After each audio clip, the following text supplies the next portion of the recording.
Right guys, good afternoon, magandang hapon at mayong hapon sa ating lahat, no.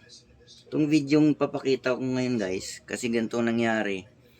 Meron na naman sana akong i-DIY na iba, kaya lang nung kunin ko yung lagari ko guys, grabe ang purol na. Tingnan nyo naman yung ngipin nyo, pud-pud na guys. So ang gagawin natin ngayon, papakita ko tong makalumang pamamaraan paghasa ng lagari, kasi ngayon bago na kasi yung machine na ginagamit nila, niikot, which is hindi ko type, hindi sa paninira doon sa mga naghahasa ng ganung pamamaraan, kasi mabilis din mapurol guys, dahil yung umiinit kasi yung ano nun, yung talim pag tama nitong pinakangipin niya, kaya nagbabago yung subo ng lagari. Ito talaga dapat ang pinakalumang pamamaraan sa paghasa, gamit itong number 4 na kikil, tapos iniipit dito sa pinaka holder niya para hindi ka mahirapan, dahil pag kumagalaw yan guys, hindi mo magawa ng maayos yung paghahasa. So ito yung tinuro sa akin ng yumao kong tatay, ngayon ay nasa langit na kasama si Lord. Kaya tay, ang laking pasalamat ko sa iyo sa mga naituro mo sa akin, mga pamamaraan sa mga gawain sa buhay na sa tamang pamamaraan at maayos. Ito pala ang technique nito. Pag itong side na to ang hasain mo, dapat ang tulak pa ganun. Tapos ang bilang niyan, kung ilang tulak ka, ganun din sa iba, para magpantay. Kasi kung halimbawa nagtulak ka ng 4 na beses sa isa, 2 dito, mas malalim yung 4, so hindi yun maganda. Kaya dapat may bilang to, kung ilang tulak ka. Lahat ng ngipin na nandun sa side na to, yun ang titirahin mo dire-diretso.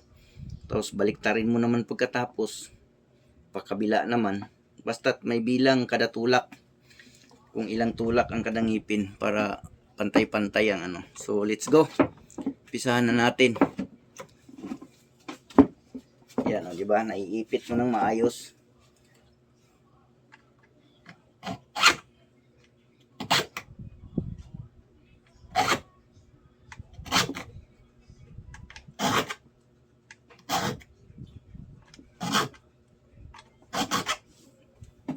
Hindi ganong tumalab, medyo luma na yung kikil natin. Gawin natin tig 3 tulak siguro, para mas malalim.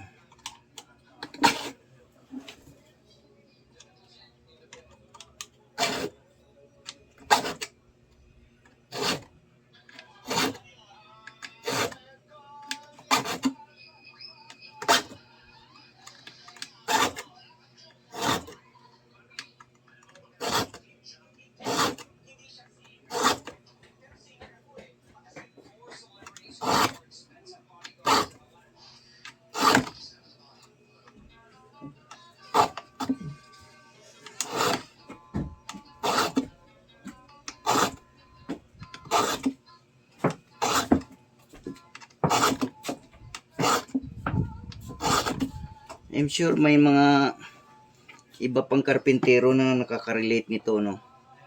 Meron pa rin mga gumagamit nito sa panahon ngayon sa mga probinsya, ang pamamaraan ng paghasa ng ganito. Dito lang naman sa syudad yung motor na yung ginagamit, parang grinder guys.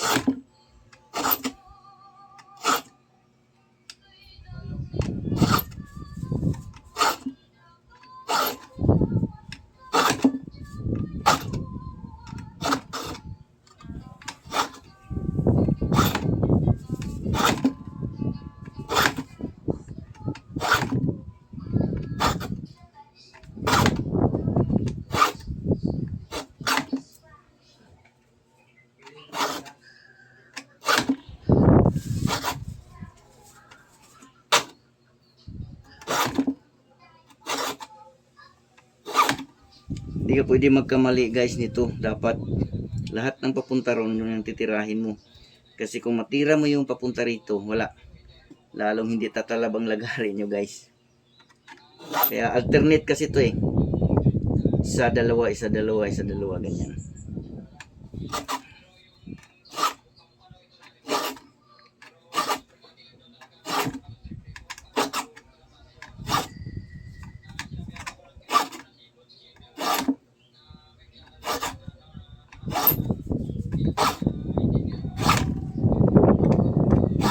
Tingin ko guys, naka ano to, nailagari ito ng pako. Kaya ganito kalalim yung ipin niya. Ganito kapurol na. Pag nakalagari kasi ng pako yan, wala. Good luck. Kung tatalab pa yung lagari mo sa ibang kahoy.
Bungi na pala to.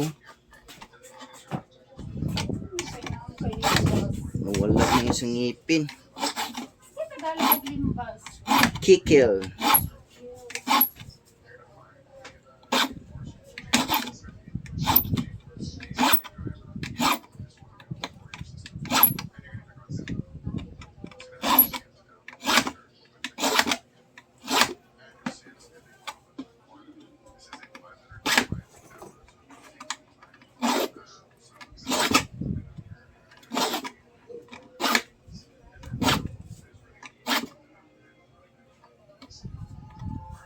Puro bungi na.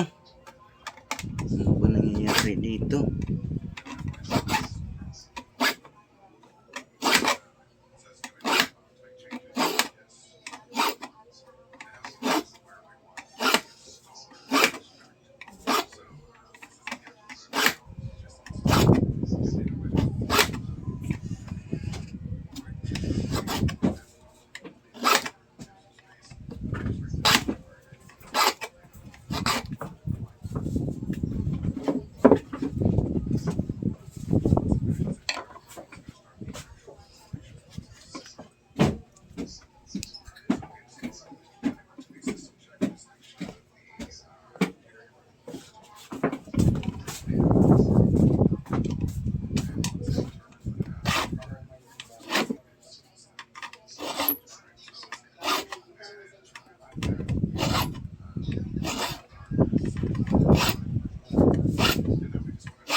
Ayan, may kapit na oh.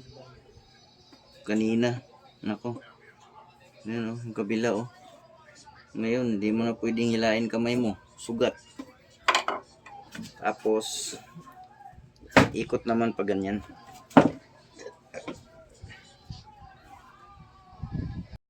Lagay mo natin sa pin sa daliri guys. Masakit. Masakit yung dulo ng kikil.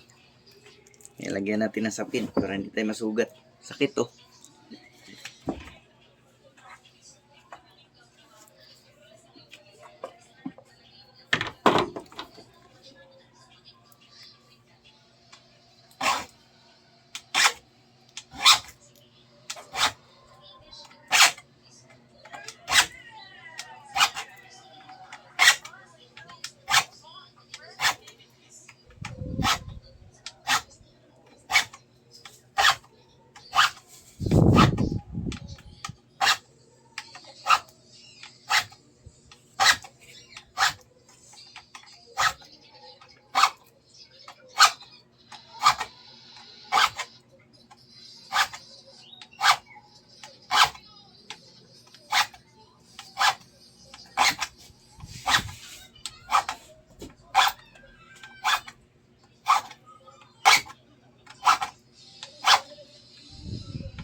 Yun guys, kumakapit na. Talas na siya.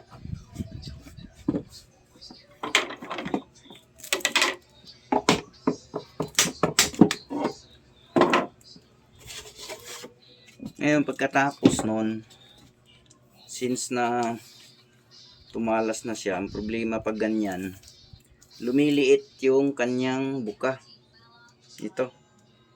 Pag nagputol kayo ng kahoy niyan, may iipit. So, ito naman ang gagawin.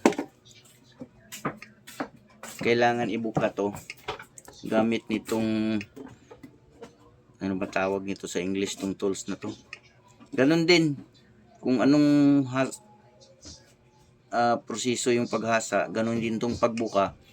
Kung saan yung ngipin na nakaharap, yung tuloy-tuloy papunta doon.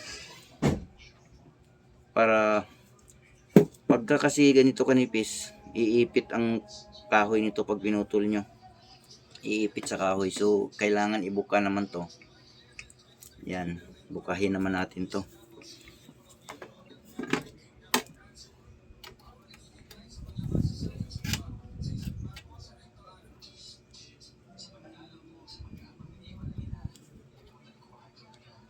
Alternate din to guys. Huwag ka magkamali kasi magkakasunod-sunod yung buka ng ngipin na wala na. Hindi na maganda yung lagari mo.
Tapos kabila naman. Ganun din, alternate.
Okay. So yan, oh. Medyo lumapad na yung kanyang buka. So hindi na iipit yan.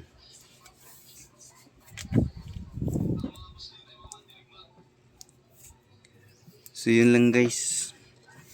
Sana nagustuhan nyo tong video to.